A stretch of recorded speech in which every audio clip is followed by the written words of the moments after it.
connais depuis qu'il a 16 ans. Il est arrivé à Paris. January 92, the House of Yves Saint Laurent celebrates its 30th anniversary with a film retrospective of Yves' life. Par sa maman, il arrivait d'Oran.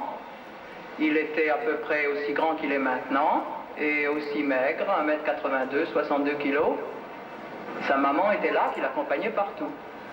Et nous avons instantanément reconnu ce chic qu'il a. As images of Yves' youth flicker on the screen, behind it, Pierre Berger, president of the company, forcefully masterminds proceedings. In the presence of Yves' close friend and muse, Catherine Deneuve.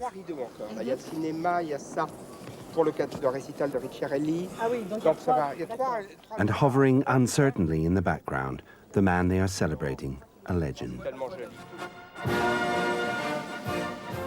Ask anyone to name the greatest dressed designer of our age.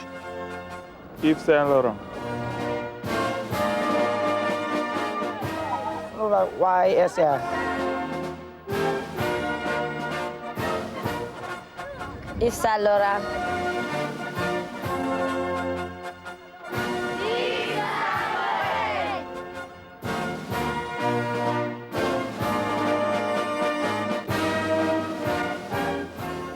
Yves Saint Laurent is kind of a national institution in France. It's like Catherine Deneuve and Gerard Depardieu and, you know, the memory of Charles de Gaulle. Donc le départ est là. Vous avez ça, ça et ça. 1, 2, 3. 3 fois. Non, c'est rien, c'est pour ça. 2, 3. Suivez toujours la ligne du milieu. The usually secretive House of Saint Laurent has allowed us unprecedented access to observe a rare public appearance, but on no account to disturb the anxious, sensitive designer, said to be often in a world of his own. Perhaps he's reflecting on 30 years of output at his own fashion house, which he himself calls the House of Love. Everybody in the House of Love. Everybody in the House of Love. And it's a long walk down memory lane, crammed with landmarks from the history of fashion. His visions of women. One love, one God. As mobile Mondrians.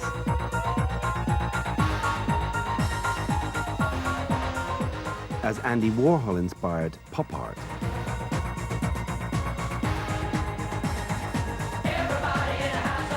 Bridget Riley op art.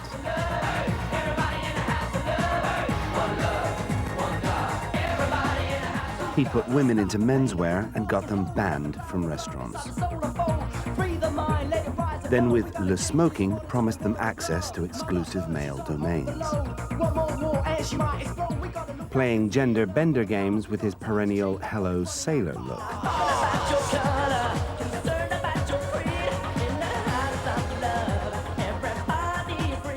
The late 60s saw Yves on safari.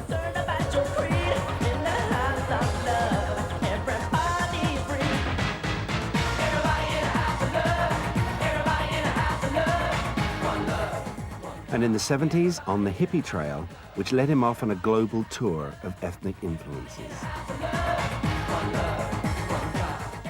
The most exciting Yves Saint Laurent collection I ever saw was the collection which was inspired by the Ballet Russe in 1976. The richness, the layers of clothing, the colour, it was just a whole feeling about how people wanted to look, but done at the most refined level.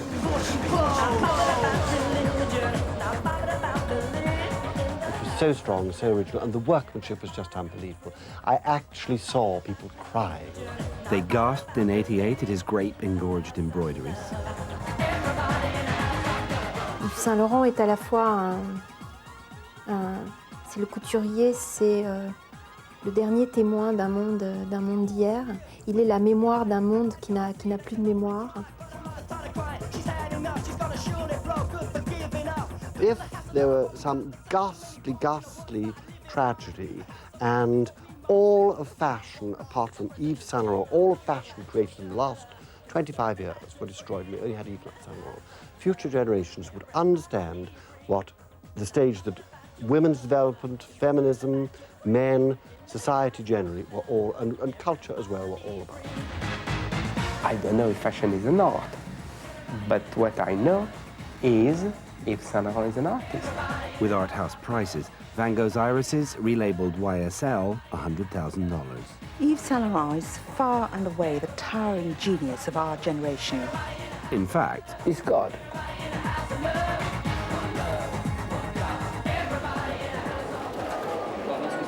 and just about as elusive. Public appearances are said to be torture. Muse, friend and highly paid face of Yves Saint Laurent Cosmetics, Catherine Deneuve, seems as much as anything to be there to help him through the ordeal of adoration. Opportunities to interview Yves Saint Laurent, which are frequently promised, are proving problematical. When not surrounded by an impenetrable wall of media, Saint Laurent tends to go to ground.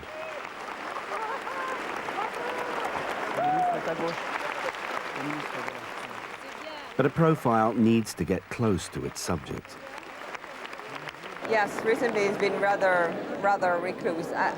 It's hard, I think. Send him flowers and a nice little note. Maybe if you send him a really nice letter. Parce qu'il nous demande, quand il vient, il nous demande de fleurir, de mettre uniquement des orchidées phalaenopsis dans tous ses vases. C'est côté papillon, c'est tout à fait ce qu'il aime. Bonjour madame, je viens chercher le bouquet de monsieur Saint Laurent. Voici les fleurs, vous allez être juste à l'heure pour le voir peut-être. Hein? Merci beaucoup. Au revoir. Au revoir.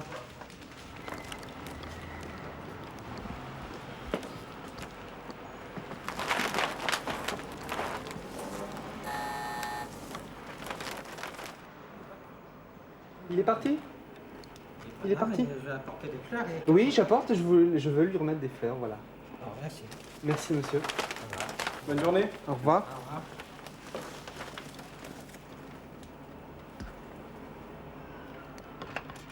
I'd keep trying. I'd stand outside his office like we used to and try to catch him as he goes home.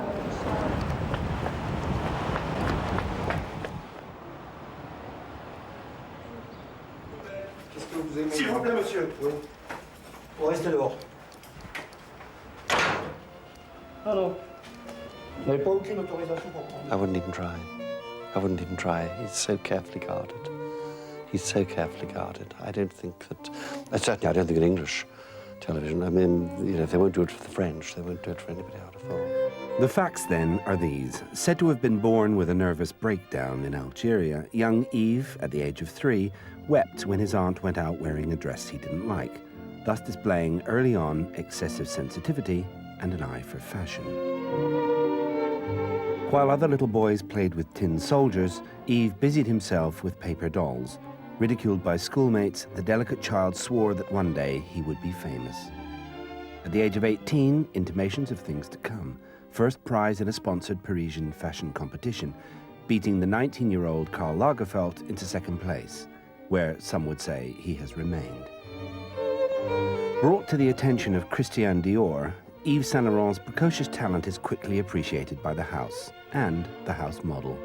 J'étais, à l'époque où il était jeune modéliste, très amie avec lui. Moi, j'étais un mannequin célèbre de Christian Dior, très jeune aussi. Et nous étions un peu deux enfants qui poursuivions notre adolescence pas terminée. But the adolescence was not to last. With the sudden death of Christian Dior, choking on food at a health farm, Yves became, at the age of 21, the chief designer. Victoire remained his model as his fame quickly spread far and wide, from glossy magazines to the glittering galas.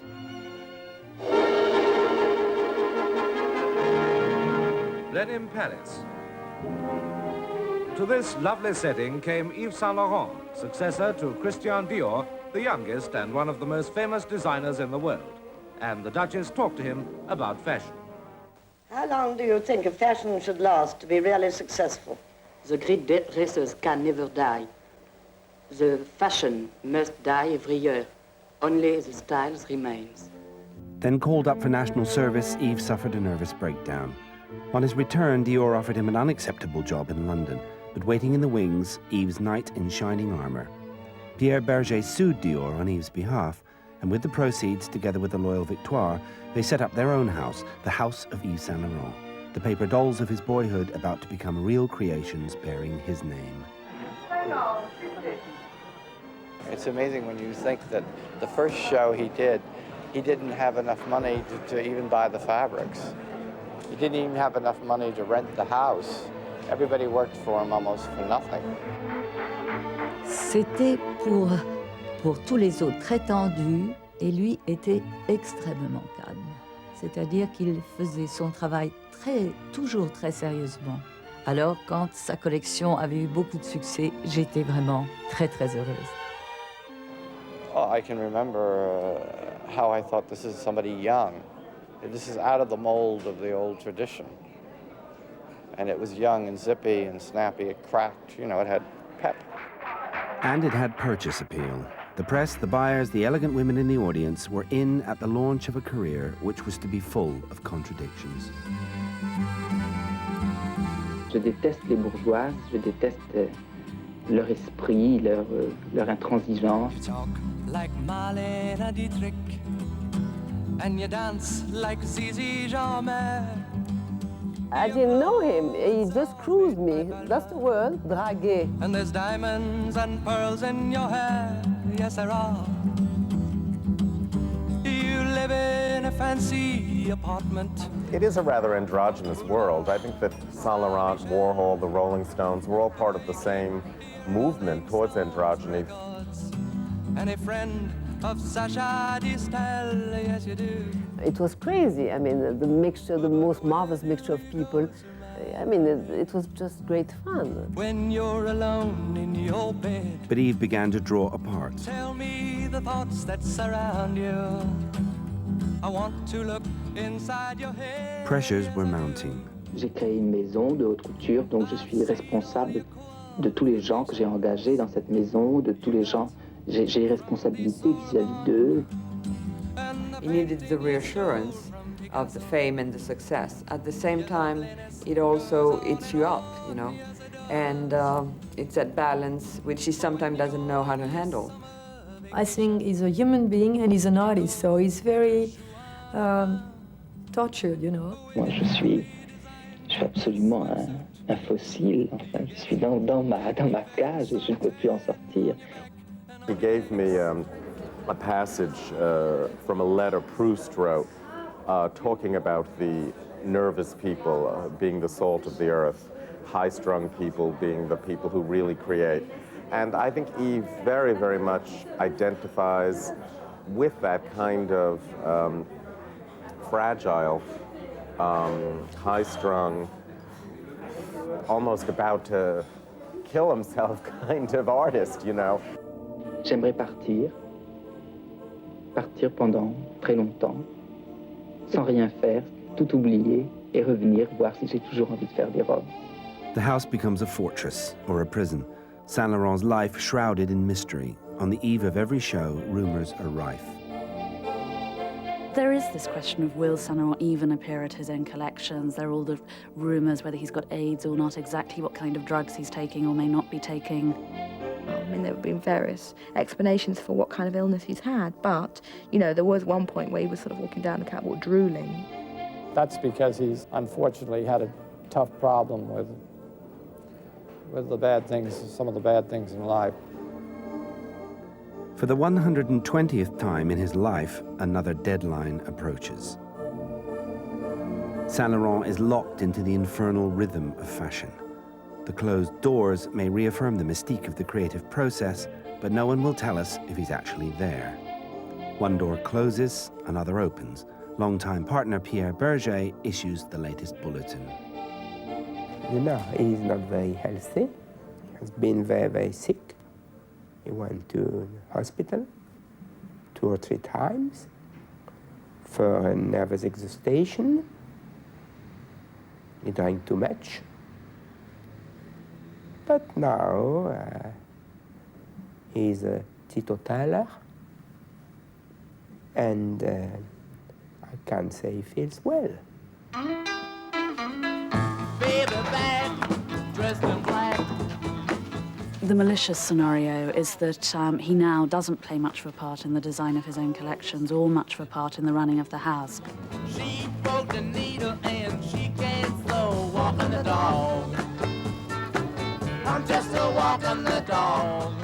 Probably thinks This collection is terrible, I think. Everything is horrible, I think, something like that. I said I did feel sad, exhausted. Yves Saint Laurent's anguish derives from the very nature of the world of fashion he inhabits. He would like to make statements which have the permanence of art, but fashion, by its very nature, is evanescent. Nothing can last. The malicious scenario says he's burnt out from 30 years of ceaseless invention and production, set by the rules of the Chambre syndicale of fashion. 75 new outfits twice a year. The show must go on. I'm very calm, extremely calm. No, everything is not ready. But everything will be ready and on time. The day after tomorrow at 11 sharp. As long as hundreds of people all over Paris work through the night, including jewelers, bag makers, milliners, and master embroiderer Francois Lesage. All the team is, even the designers are, or the manutentionnaires are making some fringes at wow, it's 7:50. And it's the night before the show. Lesage's workers have a very particular task to perform. 30 years ago to the day, Yves Saint Laurent showed a heavily beaded black evening dress. In time for the anniversary couture show, they are making an exact replica. All this room with this 17 girls are devoted to this, to finish this this cardigan for Yves Saint Laurent, and it's 8 p.m. and we must deliver it in half an hour, otherwise we will have an explosion there. She's placing some flowers which are made separately, like here. And with each flower meticulously crafted, dozens to be appliqued by hand, the whimsy of genius is not always welcome. And I had just a phone call from Saint Laurent to tell me that he wants to have the shoulders more like a matador. It means with a... He's changing now, 1 hour before you have to deliver. No, he insists to have the volume that he would like to have. This is couture, after all, where the attention to detail is uncompromising. There is so many stitches that sometimes it comes in. Then to write it in the right shape, we must steam it and paste it and deliver it. Piece by piece, the dress is dispatched Les manches. and rushed across Paris.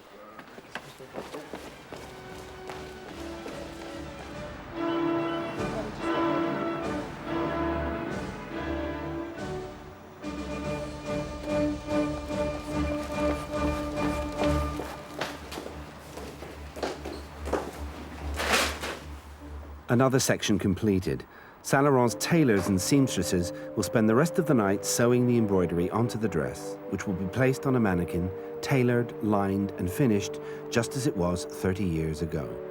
For the man who identifies with Proust, this recreation is a poignant remembrance of things past. But will Saint Laurent himself be too exhausted to make it to the show? Berger looks anxious.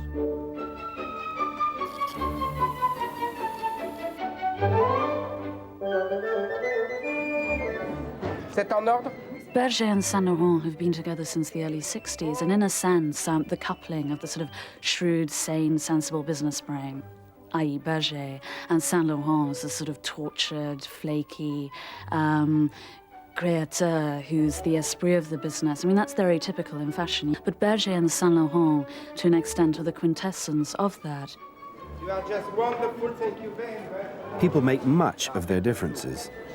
I'm a Scorpio. He's a lion. He is shy. I would say aggressive.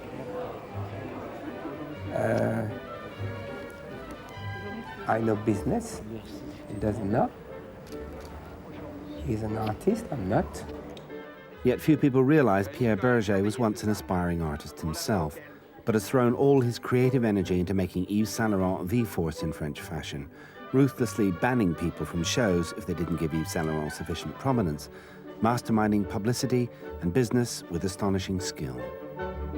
30 years on, what started as just dresses has become the prestigious grand finale to Paris Couture Week.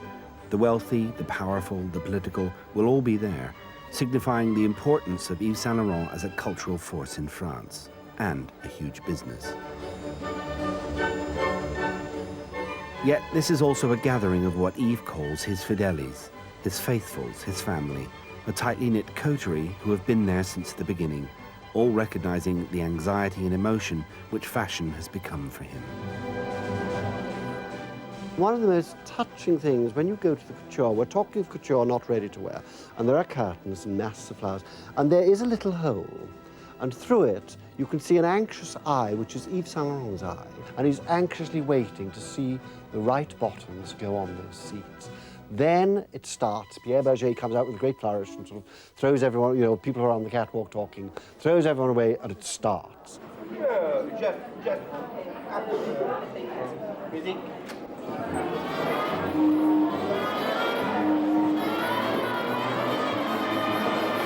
Way down on the levee in old Alabama, there's Numéro 1, number 1. on a moonlight night. You can find them all while they're away. Couture is just a laboratory for new ideas. I mean, so people can experiment and work with beautiful fabrics. I mean, this is what the couture is. It's an anachronism in our time, and yet it still gives a challenge. I think that that couture is very special. To me, it's a major investment, and I'll bring out things that I have since years, and I feel that they're close friends of mine. First of all, everything is lined in satin, so that already helps. And then, yes, it feels great. Obviously, everything is fitted to your own body, so that helps.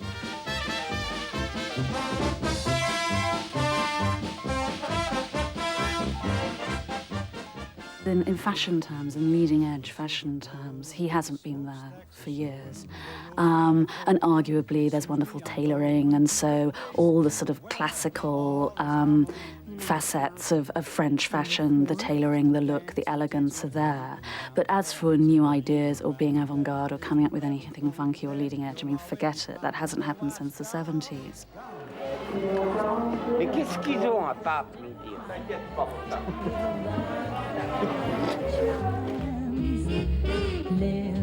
Before I started doing the collections, he was a big name to me, and I was really excited to see an Yves Saint Laurent show. And then I was so disappointed when I actually saw one, because it's a big crush. You go in there, you sit down, and then this girl walks on in what looks like Simplicity Patterns 1976, and you have this running order, and it's pages and pages long, and over the sort of loudspeaker, somebody says, "Number 1, numéro 1." And then she walks down on her own, and she walks back, and that's taken a good 5 minutes because it's a long catwalk. And then you'd flick through, and you realise you've got 173 outfits to see of this. Including number 84, the result of hundreds of hours of intensive labour. He works in the old tradition of couture, which was a very slow-moving, developing and honing of ideas. Few were aware that they were watching a dress that was created 30 years ago.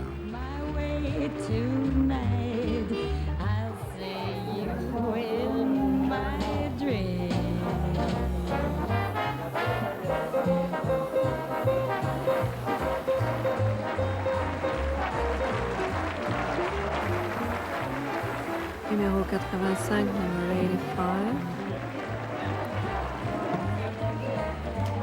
Vous avez laqué tout l'environnement.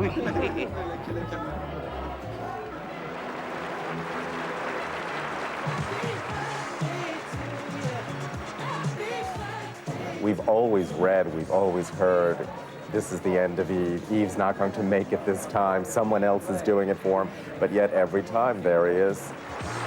I would think he might die, he might walk down the catwalk and expire, and if I'm not there and I haven't got the story, I'll be sacked.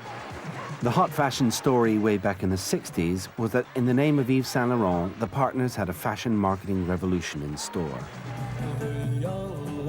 In 1966, abandoning the right bank, traditional home of the Parisian bourgeoisie, Yves Saint Laurent crossed the river to the traditional home of the Bohemian, opening the first ready-to-wear boutique, calling it, pointedly, Rive Gauche, left bank.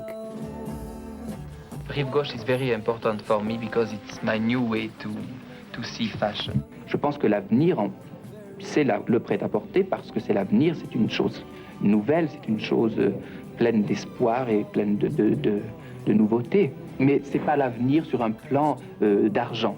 Perhaps not, but a brilliant plan to widen the customer base at a stroke, providing for the first time a couturier's creations off the peg. Ready-to-wear now brings in $100 million annually. You want me? On a wintry Monte Carlo afternoon, Helmut Newton shoots the new glossy spring catalogue. Scandal has often stalked the work of both Helmut Newton and Saint Laurent in their controversial representations of women. Today, it's more commerce than art.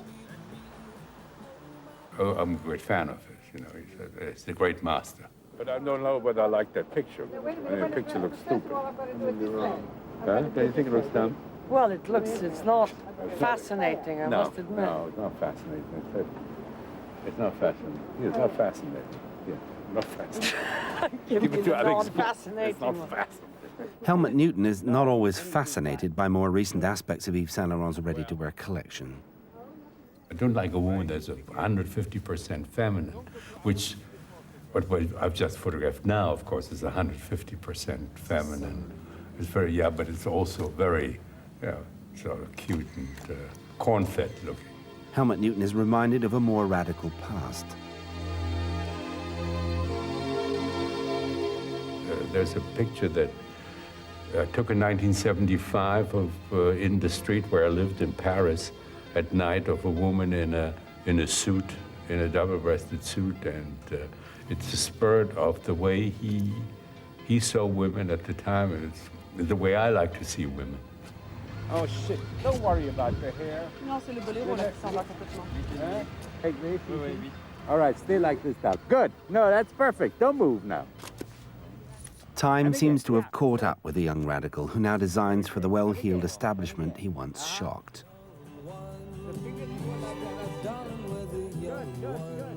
In 1967, the first of 120 Yves Saint Laurent ready-to-wear franchises opened in London's Bond Street, selling clothes, accessories and perfume.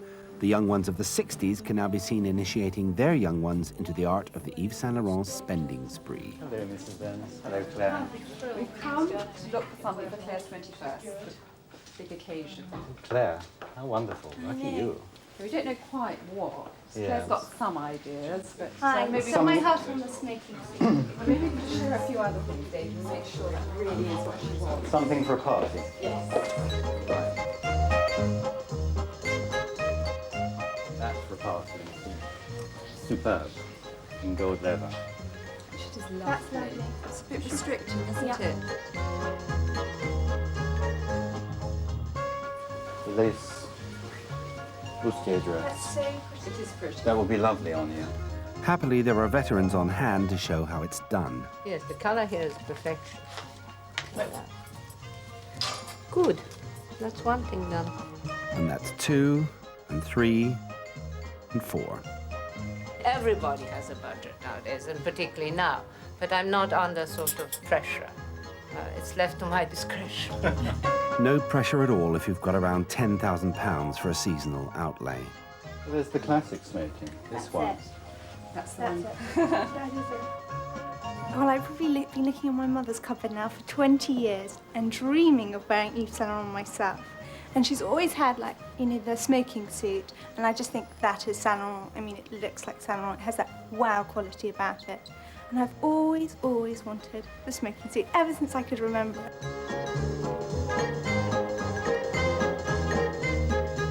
With le smoking now a staple of the wealthy wardrobe, surely Yves Saint Laurent must eat his words. Je déteste les bourgeoises, je déteste leur esprit, leur intransigeance, leur goût. Leur goût aussi, oui.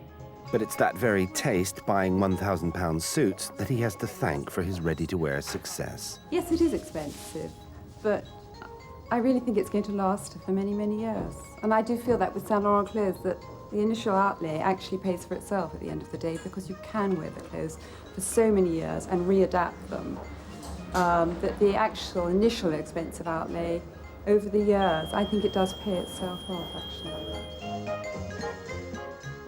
But the big payoff came when the designer who hated the bourgeoisie and a businessman who wanted to be an artist struck a licensing deal that took the exploitation of an elite fashion business into the mass marketplace. I don't like business very much. I like art. The perfumier's art, the launch of Y, brought in $2 million profit from the start. And I don't like money, not at all. I don't respect money, in fact.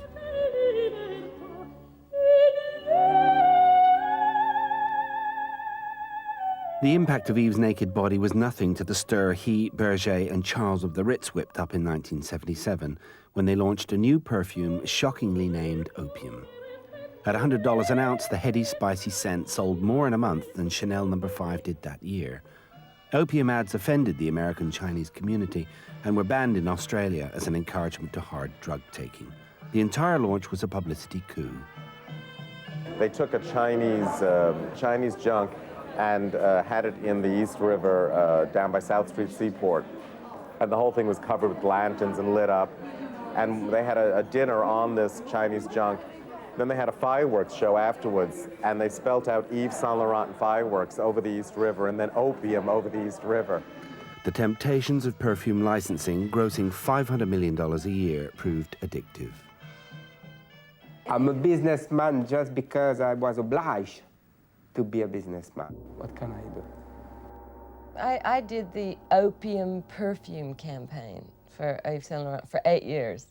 And the first few years, they didn't pay me very well. But the last few years, they started, paying me well. And he was so furious about it, And about them paying you? Every time that he saw me, he'd always say, "You're so expensive. You're much too expensive. It's outrageous how much money you're getting, And eventually they got someone else, In the late 70s and early 80s, Yves Saint Laurent perfume and products were bringing in huge licensing fees. But murmurings of discontent with the fashion collections implied they were being subsumed to product marketing. But the genie was out of the bottle and wasn't about to go back.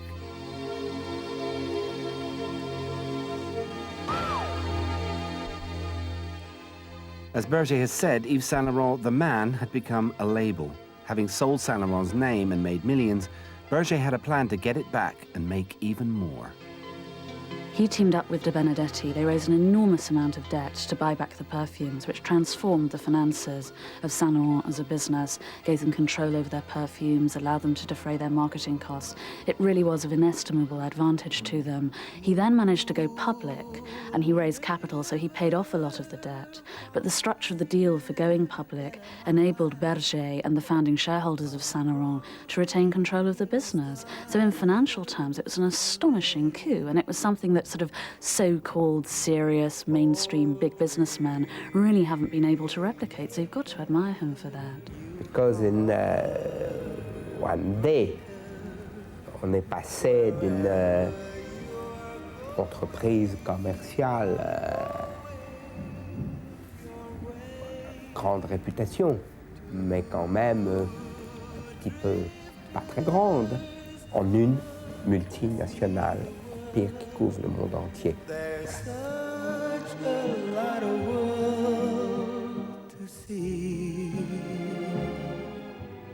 The company was moving further and further away from Yves' source of inspiration, fashion, which now accounted for only 1/10 of the business. With the burden of licensing deals, makeup lines, perfume, and now skincare products on his shoulders, Yves Saint Laurent, the icon of the French fashion industry, struggles on, some say just to satisfy the shareholders. Since the very beginning, I have decided to keep Yves a part of the financial and commercial aspects. And really, he knows very few about that.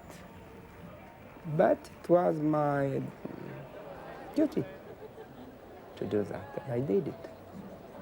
Because I think I had to protect him. Je crois que je suis un peintre raté.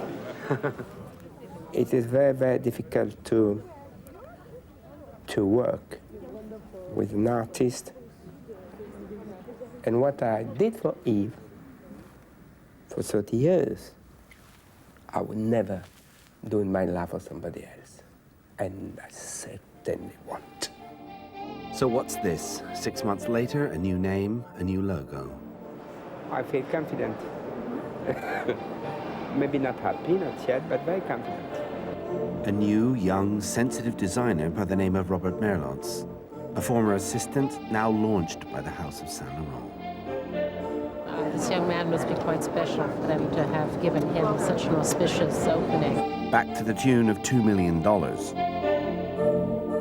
Un grand privilège et une grande chance.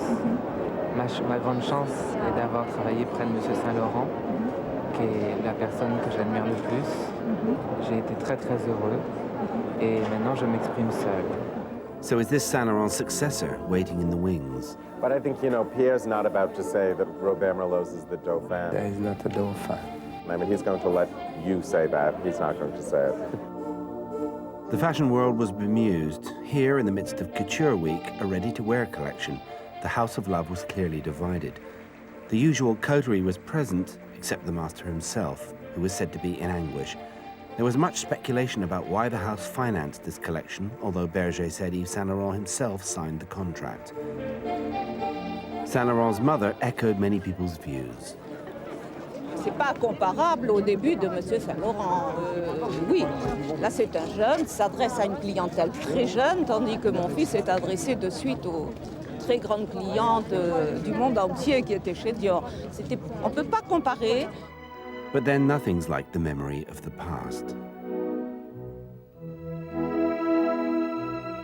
Je sais que Proust est votre auteur préféré. Vous voulez qu'on fasse le questionnaire de Proust? Oui, bien sûr.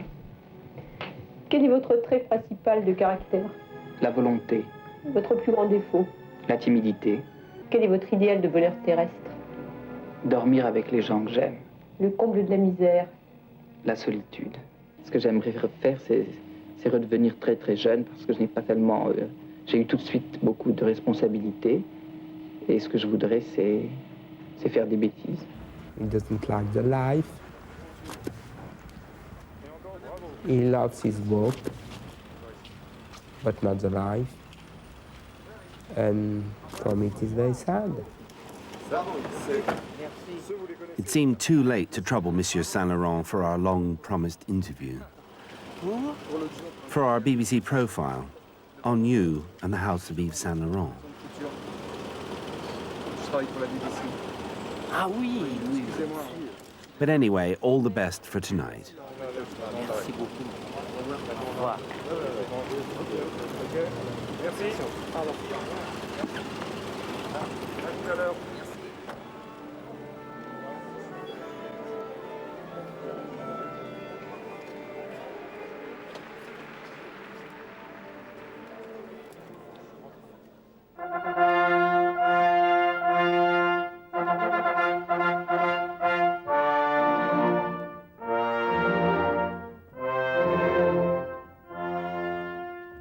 I was so overwhelmed when this curtain went up on that deep, deep, deep stage, and out came these waves of models in 30 years of Yves Saint Laurent couture, and you really could not tell which was from the 60s, which was from the 70s, which was from the 80s. Everything had become sort of classic. He understood in some prescient way about women's changing role in the world, and also a real artist's sense of colour. And that all coming together, you know, in his best collections is real perfection.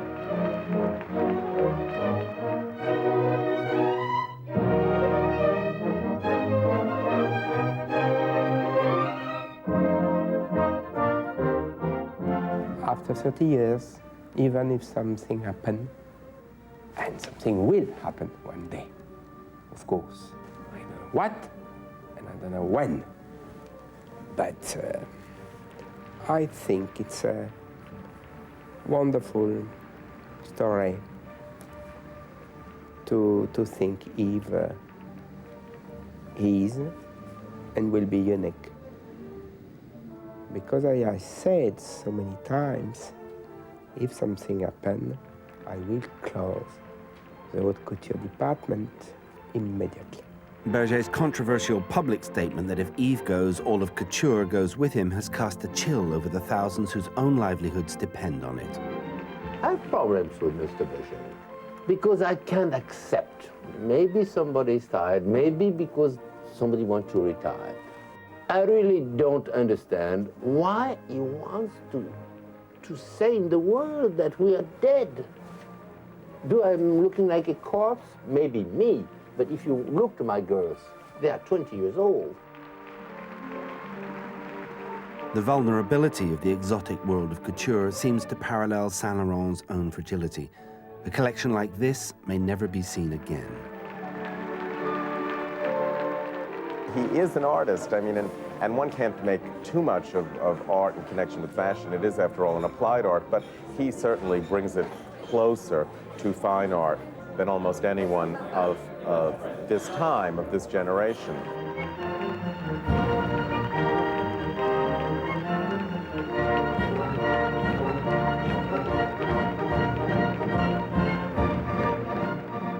But Yves Saint Laurent has said, I can never create a masterpiece. It's the source of his eternal striving. The elusive, evanescent siren of fashion.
Excusez-moi, je n'ai pas le don d'élocution de Monsieur Berger. Mais je peux vous dire ce que j'ai ressenti. Et ce que je ressens, je vais vous remercier d'être venu ce soir pour la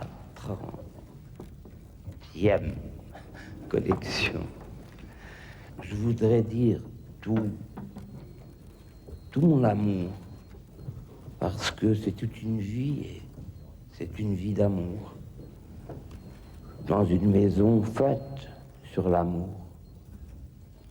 Et je crois que dans mes collections, j'arrive à exprimer ce qui m'est le plus précieux, l'amour d'une femme.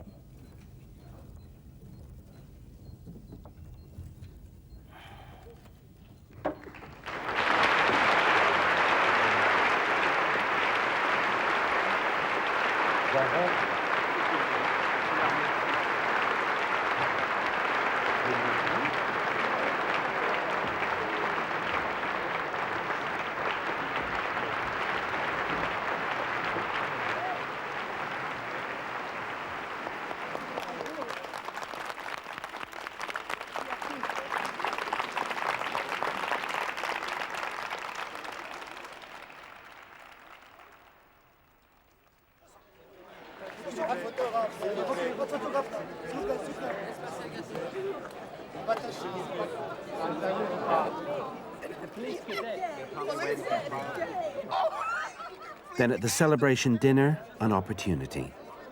With Pierre Berger otherwise engaged with the wife of the French president, Yves Saint Laurent finally tells us how he feels. c'est de retrouver tous nos amis et d'avoir revu toutes ces années. Mais je n'ai pas senti je n'ai pas ressenti la nostalgie. C'est comme si c'était hier.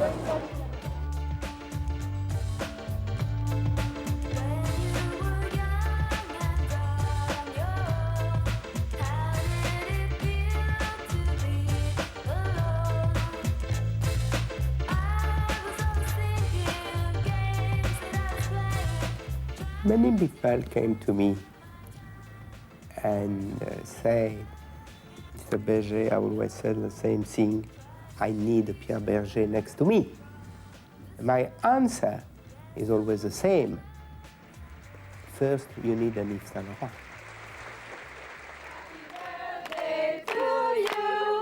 Happy birthday to you! Happy birthday to you!